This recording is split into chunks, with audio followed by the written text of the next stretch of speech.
नहीं ले रही है। कुमाऊं से लेकर गढ़वाल तक जंगल धधक रहे हैं और पिछले 24 घंटे में ही 50 से ज्यादा आग के मामले सामने आए, जिसमें 600 हेक्टेयर से ज्यादा एरिया में जंगल में आग लगी। आग से प्रभावित हुए हैं कई सारे जंगल, तो वहीं जंगलों की आग से वन विभाग को 13 लाख रुपए का नुकसान पहुंचा है।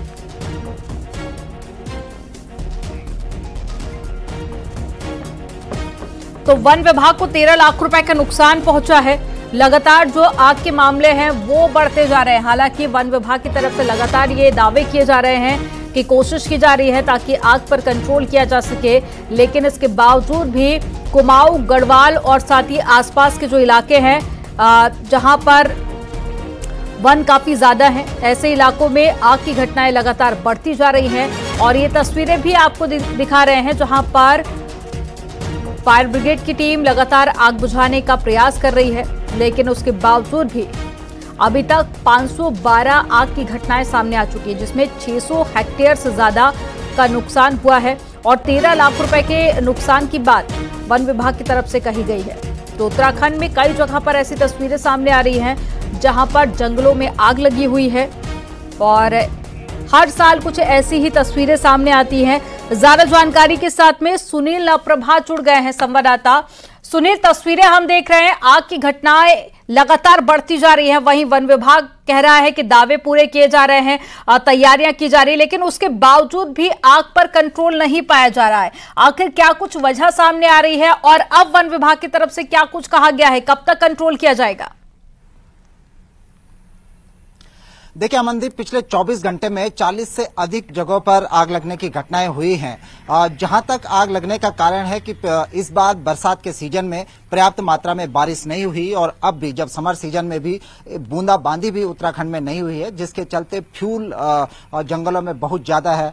इसके कारण लगातार आग की घटनाएं बढ़ रही है। वन विभाग की हम बात करें तो वन विभाग एक तरह से हम कह सकते हैं कि झूठे आंकड़े पेश कर रहा है। जो घटनाएं, जो वास्तविक स्थिति ग्राउंड की है, उसको कम करके यहां पर दिखाया जा रहा है। और इसके पीछे एक बड़ा कारण यह है कि मुख्यमंत्री ने अभी फॉरेस्ट फायर को लेकर मीटिंग की थी और अफसरों को बाकायदा ये ताकीद की थी कि जहां पर भी आग लगने की इस तरह की घटनाएं होती हैं, उसके लिए संबंधित ऑफिसर, संबंधित डीएफओ जिम्मेदार होंगे और इस जिम्मेदारी से बचने के लिए आंकड़ों को जानबूझकर कम करके दिखाया जा रहा है। न्यूज 18 ने कल भी अपने दर्शकों को बताया था कि 500 से अधिक आग लगने की घटनाएं हो चुकी हैं, लेकिन वन विभाग का कहना है कि इन आग लगने की इन घटनाओं में कोई बड़ा नुकसान नहीं हुआ। कोई जंगल, खासकर पूरे गढ़वाल क्षेत्र में एक भी पेड़ इस आग से नहीं जला। तो ये संभव नहीं है कि इतने बड़े पैमाने पर आग लगने की घटनाएं हो रही हैं, जंगल धू धू करके जल रहे हैं। और वन विभाग का रिकॉर्ड बताता है, वन विभाग के ऑफिसर्स कहते हैं कि इस आग लगने की इन घटनाओं में कोई भी पेड़ प्रभावित नहीं हुआ। ये अपने आप में एक चौंकाने वाला तथ्य है। केवल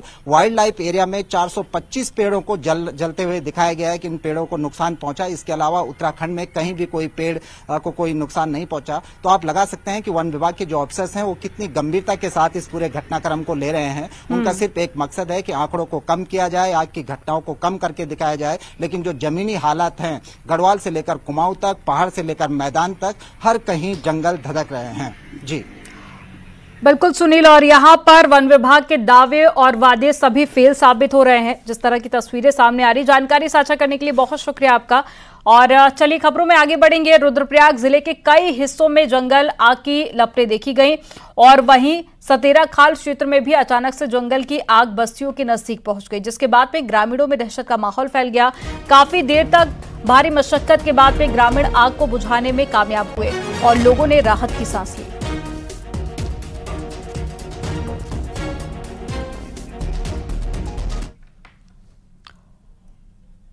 देहरादून से बड़ी खबर है, जहां पर देर रात कपड़े के 3 मंजिला दुकान में भीषण आग लग गई। वहीं सूचना पर पहुंची फायर ब्रिगेड की टीम ने कड़ी मशक्कत के बाद में आग पर कंट्रोल किया। आग लगने की वजह से शॉर्ट सर्किट बताई जा रही है।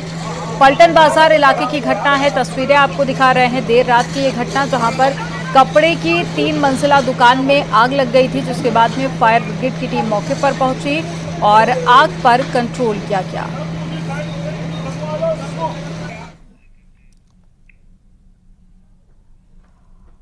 उत्तरकाशी की गौमुख ट्रैक के लिए टीम रवाना हो गई है। डीएम ने गौमुख ट्रैक का स्थलीय निरीक्षण करने के लिए 3 सदस्यीय समिति का गठन किया, जो गौमुख ट्रैक के लिए रवाना हो गई है। ये टीम गंगोत्री से गौमुख तक रास्ते का स्थलीय निरीक्षण करेगी और 3 दिन के भीतर अपनी रिपोर्ट डीएम को सौंपेगी।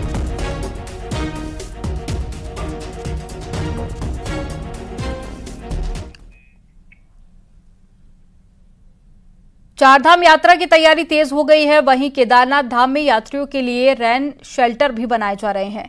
दरअसल केदारनाथ में मौसम लगातार बदलता रहता है, इसलिए यात्रा पर आने वाले श्रद्धालुओं को बारिश से बचने के लिए केदारनाथ में रेन शेल्टर बनाए जा रहे हैं। इसके साथ ही केदारनाथ पैदल मार्ग पर दुकानों के लिए जगह चिन्हित की जा रही है, जिसके बाद में वहां पर दुकान और टेंट भी लगाए जाएंगे। डीएम ने डेंजर जोन में दुकान और टेंट नहीं लगाने की सख्त हिदायत दी है।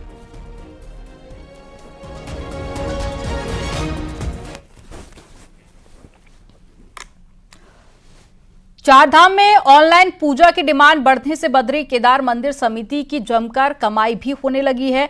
और चारधाम यात्रा अभी शुरू नहीं हुई है, लेकिन समिति के खजाने में ऑनलाइन पूजा का आंकड़ा 1 करोड़ रुपए के पार पहुंच चुका है। एक रिपोर्ट आपको दिखाते हैं, इसी से जुड़ी हुई।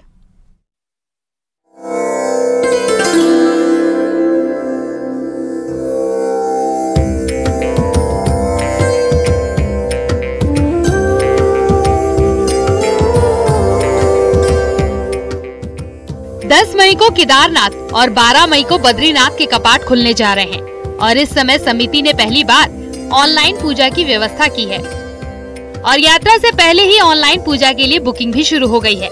जहां बीते साल पूरी यात्रा में स्पेशल पूजा करवाने में मंदिर समिति की 1.5 करोड़ रुपए की आमदनी हुई थी, लेकिन इस साल ऑनलाइन पूजा से अभी तक 1 करोड़ 20 लाख रुपए की बुकिंग हो चुकी है। अब आपको बताते हैं कि बद्रीनाथ में ऑनलाइन स्पेशल पूजा के क्या रेट हैं। महाअभिषेक 4,700 रुपए, अभिषेक 4,500 रुपए, वेद पाठ 2,500 रुपए, गीता पाठ 2,500 रुपए, आरती के लिए 201 से 601 रुपए तक, श्रीमद् भागवत सप्तपाठ 51,000 रुपए। वहीं केदारनाथ में स्पेशल पूजा के रेट भी तय किए गए हैं। रुद्राभिषेक 7,200 रुपए, महाअभिषेक 9,500 रुपए, लघु रुद्राभिषेक पूजा 6,100 रुपए, षोडशोपचार पूजा 5,500 रुपए, अष्टोपचार पूजा 950 रुपए, शाम की आरती 2,800 रुपए। अब तक मंदिर समिति के पास में केदारनाथ धाम और बद्रीनाथ धाम में जो विशेष पूजाएं होती हैं, महाअभिषेक होते हैं, इस प्रकार के अन्य कई किस्म की वहां पर पूजाएं होती हैं, उनके लिए अब तक 7,000 से अधिक लोगों ने उसके लिए बुकिंग की है, ऑनलाइन बुकिंग की है और इससे मंदिर समिति को 1 सप्ताह के भीतर में ही 1 करोड़ 20 लाख से अधिक की आय प्राप्त हो चुकी है। लगातार बढ़ रही आमदनी से समिति के लोगों में खुशी देखने को मिल रही है और ऑनलाइन पूजा व्यवस्था से अभी तक जहां 1 करोड़ से ज्यादा की आय हो चुकी है, वहीं यात्रा सीजन में ये आंकड़ा और भी बढ़ने की उम्मीद है। न्यूज़ 18 के लिए देहरादून से सत्येंद्र बर्तवाल की रिपोर्ट। कांग्रेस से बीजेपी में आए विधायक किशोर उपाध्याय और पूर्व विधायक दिनेश धने के बीच में विवाद सार्वजनिक होने के बाद में बीजेपी की खूब किरकिरी हो रही है। खासकर कांग्रेस इस पर खूब चुटकी ले रही है और इसे बीजेपी की उल्टी गिनती तक बता रही है। रिपोर्ट आपको दिखाते हैं।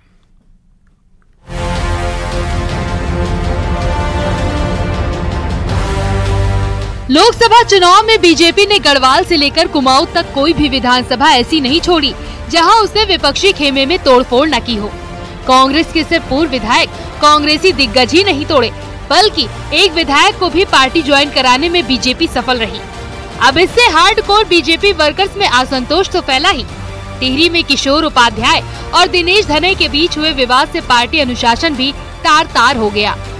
किशोर उपाध्याय ने दिनेश धने पर उनकी छवि खराब करने का आरोप लगाया है। दिनेश धने ने भी पलटवार किया और अब इस पर कांग्रेस चुटकी ले रही है। लगातार पूरे जीवन बीजेपी और आरएसएस या जनसंघ को बढ़ाने में अपना जीवन लगाया, वो आज अपने आप को ठगा हुआ महसूस कर रहा है और ये शुभ संकेत है, क्योंकि जिस पार्टी ने कैडर और कई किस्म की बातें की थी, वो आज पूरी तरीके से नष्ट भ्रष्ट हो गए, उसने अपना सब कुछ भ्रष्ट कर लिया है। भारतीय जनता पार्टी की उल्टी गिनती शुरू हुई है। अब अभी आइए देखिए कैसे बर्तन और लड़ेंगे भिड़ेंगे। लोहाघाट से लेकर बद्रीनाथ और लैंसडाउन से लेकर टिहरी तक पार्टी नेताओं के टकराव की इन खबरों से बीजेपी सकते में है। हालांकि पार्टी मानती है कि इन लोगों को रीति नीति समझने में देर लगेगा, लेकिन जरूरी हुआ तो एक्शन भी लिया जाएगा।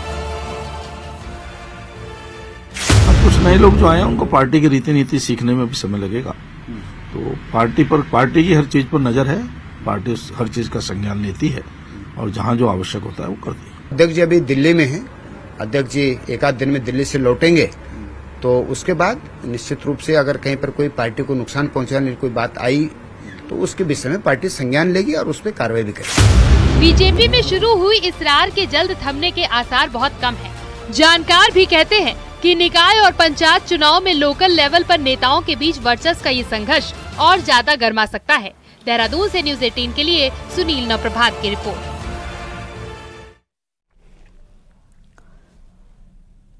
न्यूज 18 ने हरिद्वार में खराब जिंक सल्फेट की खबर को दिखाया था, जिसके बाद में सियासी हलचल तेज हो गई है। उत्तराखंड का कृषि विभाग एक बार फिर से सवालों के घेरे में है। पूर्व सीएम हरीश रावत ने कृषि विभाग को लेकर सोशल मीडिया पर पोस्ट किया।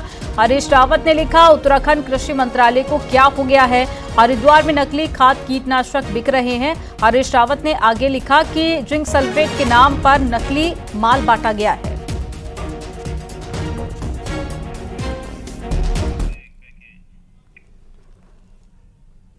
प्राइवेट स्कूल में फीस बढ़ोतरी और प्राइवेट पब्लिशर्स की किताबों से पढ़ाई के मामले हर नए एजुकेशन सेशन में सामने आते हैं, लेकिन इस बार स्कूल एजुकेशन में नया ही खेल चल रहा है, जिसने पेरेंट्स की परेशानी को और भी ज्यादा बढ़ा दिया है। रिपोर्ट आपको दिखाते हैं।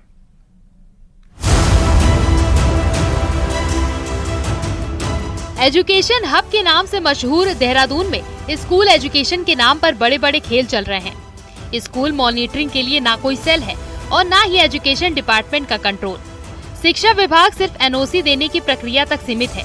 उसके बाद हर साल स्कूल फीस कितनी बढ़ रही है, स्कूल प्राइवेट पब्लिशर्स की बुक तो नहीं लगा रहे, इसकी सुध लेने के लिए कोई नहीं है। अब नए एजुकेशन सेशन में नई कॉपी के नाम पर बड़ा फर्जीवाड़ा हो रहा है। कवर पेज पर स्कूल के फोटो और नाम पब्लिश करवाए गए हैं और इतना ही नहीं, कुछ चुनिंदा दुकानों से ही कॉपी किताबें खरीदने के लिए कहा जा रहा है। ऊपर से मनमाने रेट लिए जा रहे हैं। कई स्कूल तो ऐसा भी करते हैं जो 80-90% जो है इंक्रीज कर देते हैं बिना पेरेंट्स के इन्फॉर्मेशन के। पेरेंट्स को जब हाथ में बिल आता है तब पता चलता है कि बच्चों की फीस इतनी बढ़ गई है। उस वक्त कोई सुनने वाला है नहीं। अगर पेरेंट्स जाके शिकायत भी करते हैं किसी शिक्षा विभाग में तो उनकी सुनवाई वहाँ भी नहीं होती, क्योंकि प्राइवेट स्कूल वालों को तो शुरू से ही शय मिलती आई है। अभी बड़ी स्थिति खराब है और सुनवाई नहीं है। इस पर कानून बनना चाहिए, क्योंकि जैसे सरकारी स्कूल पर बहुत सारे कानून है, वैसे ही जो गैर सरकारी स्कूल्स हैं, प्राइवेट स्कूल्स हैं, उन पर भी एक रेगुलेटरी बॉडी बननी चाहिए।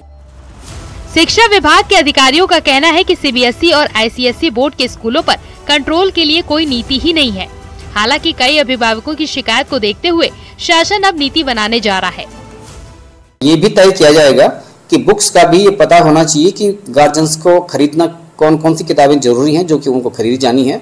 अनावश्यक किताबों का बोझ भी बढ़ाना जो है उचित नहीं है, तो उसके लिए भी हमारा विभाग सोच रहा है बहुत जल्दी इस पर कार्रवाई की जाए। हर साल फीस और किताबों का मसला उठता है, लेकिन हाल ये है कि आज तक इस पर कंट्रोल ही नहीं हो पाया और इस बार तो कॉपी खरीदने तक के लिए दबाव बनाया जा रहा है, जो कि घपलेबाजी का बिल्कुल नया नमूना है। न्यूज 18 के लिए देहरादून से भारती सकलानी की रिपोर्ट।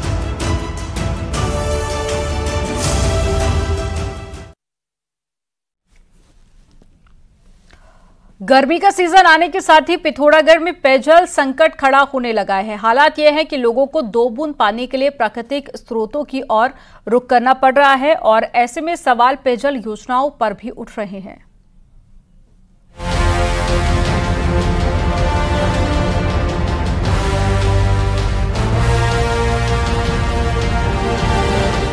पारा चढ़ने के साथ ही पिथौरागढ़ में पेयजल संकट भी गहराने लगा है।